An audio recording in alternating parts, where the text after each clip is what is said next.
Coming up to 18 minutes after 10 o'clock, this is eNCA. I'm Dan Moyane. In this hour, we're focusing on gender-based violence. I was just looking at some information that my producers have given to me about the stats from the police service. If you look at the past years from 2017, 2018, you come to a realization which is tragic when you break it down that on average in this country, a woman is killed every 3 or 4 hours. That's very tragic. Now, the president, Cyril Ramaphosa, has called on the country's young men to fight the scourge of gender-based violence in South Africa. He says the current situation is unacceptable and must end. Gender-based violence continues to plague our country, and we've been saddened by the continuous and recurring news of men attacking and killing women in the past few weeks. And men continue to kill women in the most horrific and barbaric fashion.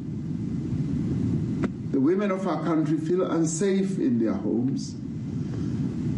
They do not feel safe in their workplace as well, at places of worship, and even just walking in the street. This is a totally unacceptable situation, and it must end.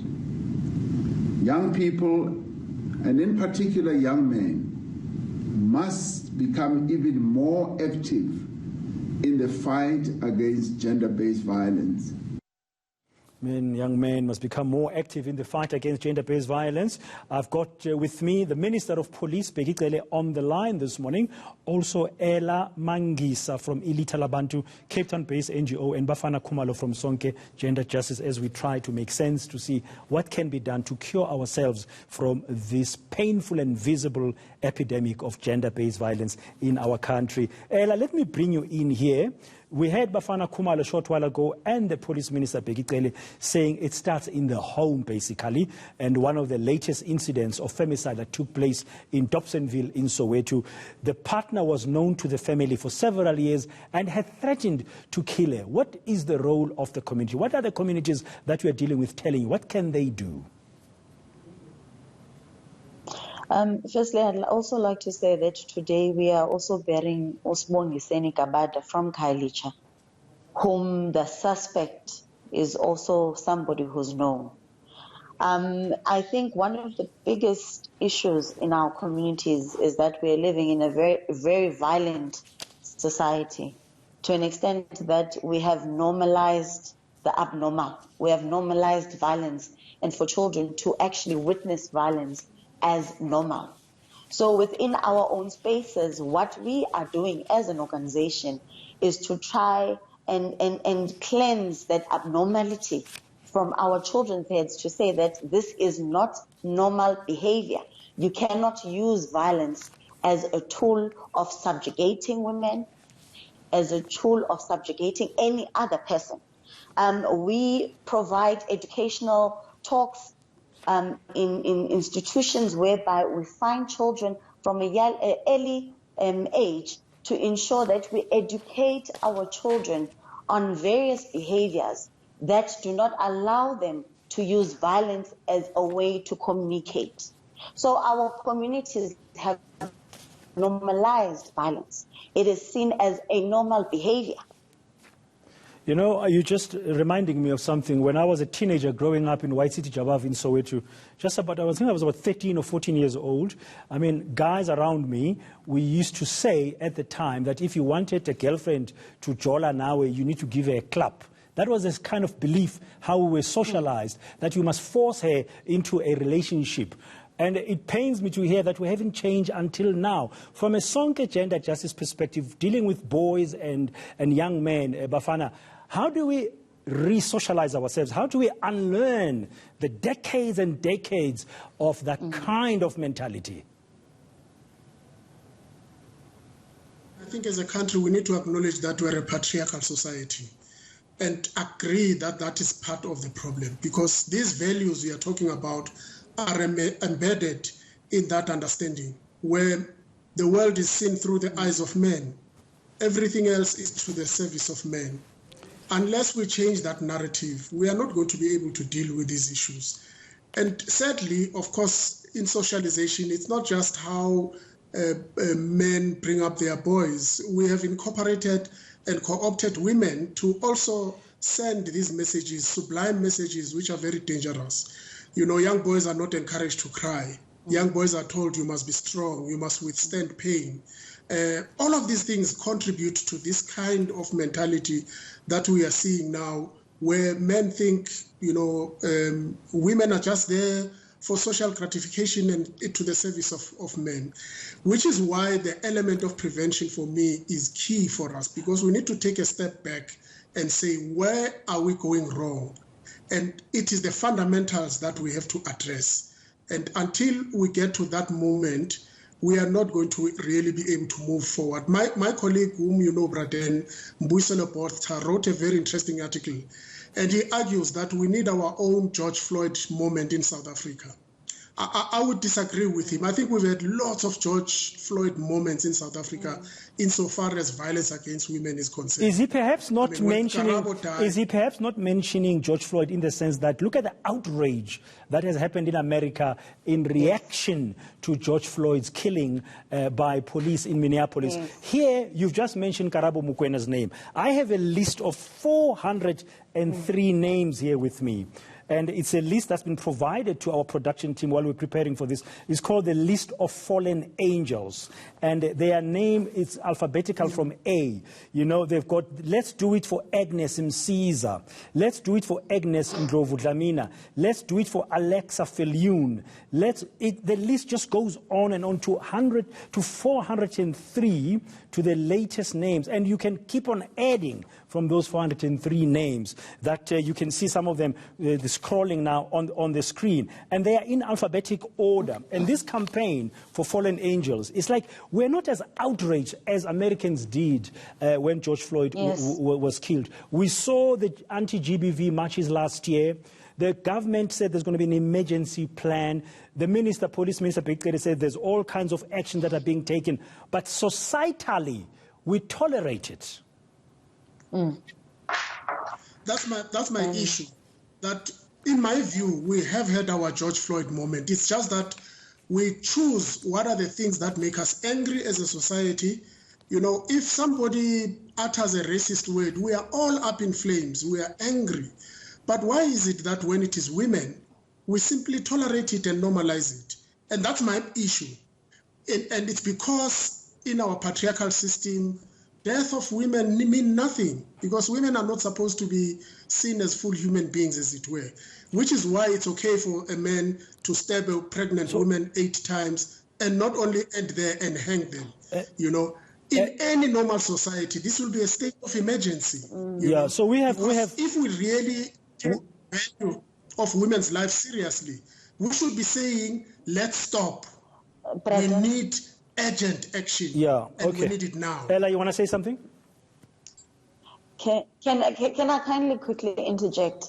I fully agree with Commissioner Bheki Cele. We have not had the George Floyd outrage, because the silence of men in South Africa, particularly South African men, is still very much deafening. It is still the very same women who are the very victims of violence who take and march to the streets. So I completely agree with him, because I came to a point or a realization when we were mentioning all these young women who have fallen during this period of lockdown.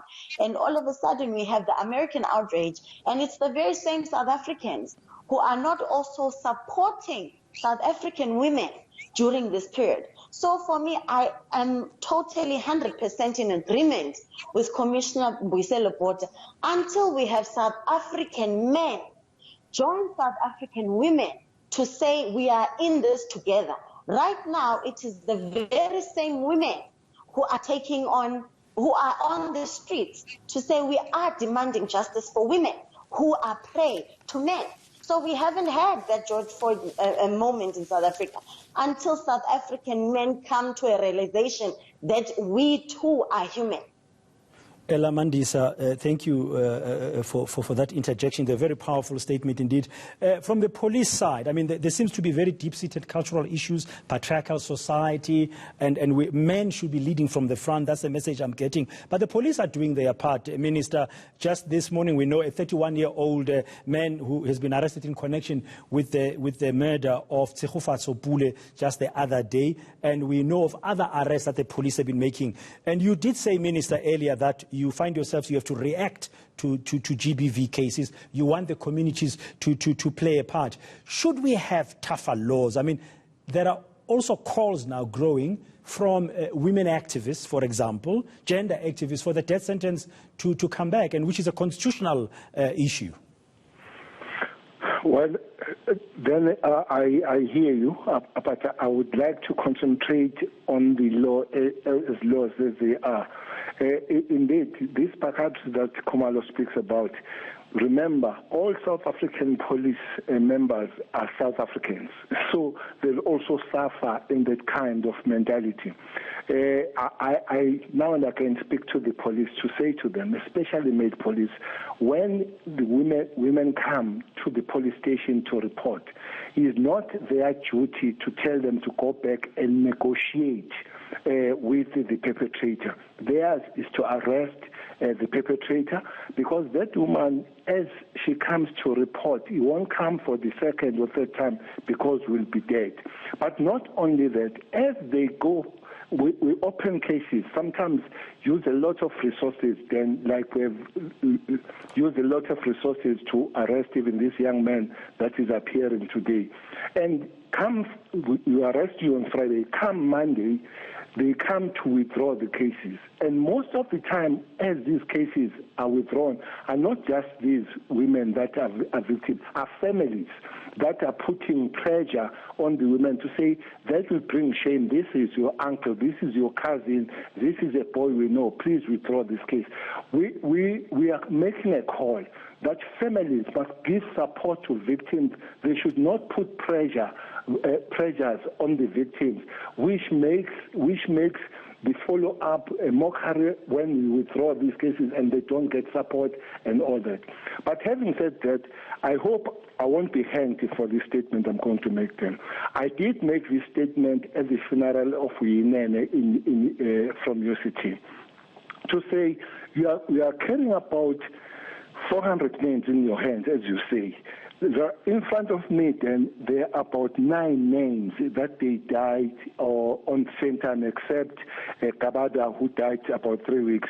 But all these other 8 names, they died beginning of June. But even the people that are marching, I see them carrying the photo of 1 or 2 people. And the other names are really not made prominent. So the call I made in the funeral, the call I'm making this time, let the matter of women an issue of every woman that is killed, not some at some given times. Because it looks like you will get this campaign, that time, that campaign, when women in between are dying.